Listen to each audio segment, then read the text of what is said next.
Hello and welcome back to Bible Library. Yes, the light blue shirt is out. It's Gospels time.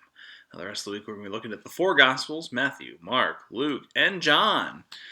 Yes, light blue. I thought light blue in these times, when it's a nice day out, and there's a light blue sky to be seen, that's good news. So I thought that would be good for good news to help us remember the Gospels. Yes, Gospels means good news. If you're wondering what is a Gospel, what are the Gospels about, go watch yesterday's video with the gray shirt. That will tell you about the Gospels, a little bit of the New Testament, but the Gospels specifically. But today, I want to start with our first one, Matthew. And popular to contrary belief, Matthew is not the first Gospel written. It was Mark. We'll get to Mark tomorrow. But for Matthew, we're playing Matchmaker. This is our first two. This is an exciting time. It's our first gospel, but it's our first book in the Bible library that we're talking about. And so, Matthew is a fun book. I would say each of these gospels are kind of a recommendation of, well, obviously they all cover the same thing. They all cover the life, death, and resurrection of Jesus Christ, but they have different emphases. Matthew's gospel I recommend to someone who is familiar with the faith, perhaps is looking for a little enrichment of some understanding of the teachings of Christ. Someone who likes to learn, I recommend the Gospel of Matthew. Matthew likes including Jesus' teachings. He kind of wraps the gospel around Jesus being a teacher, a rabbi, a spiritual guide.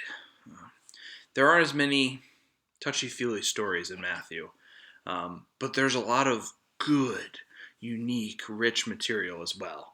Like I said in the video yesterday, the Gospels, they each give us a different perspective of the same thing. These are all giving us different visions of who Jesus was and is, and what the cross and Easter meant. And for Matthew, very much it is disciples are to learn from Christ and to live this out. This is very important to Matthew. In fact, Matthew also likes to hammer home the connection. We were talking about the video a couple of days ago, sometime last week, about the connection between Old and New Testament. Matthew does that better than anyone.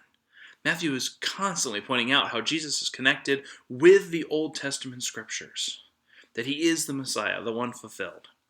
So again, if I'm playing Matchmaker here, if you're more familiar with the faith, you have a lot of questions about teachings of Christ, about the connections with the Old Testament, how this relates to Jesus and God going forward, I'd put out Matthew.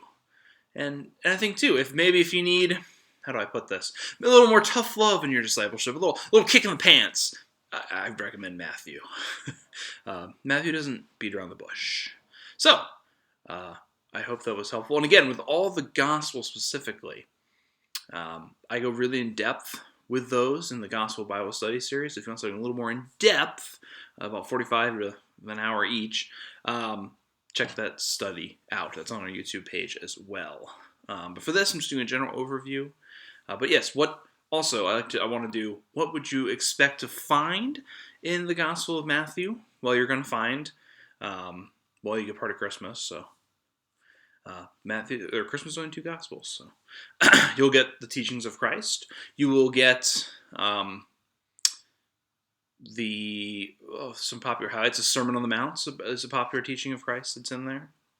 We'll get obviously the crucifixion and resurrection, including the Great Commission as the end of Matthew. So that's another pivotal moment in this gospel.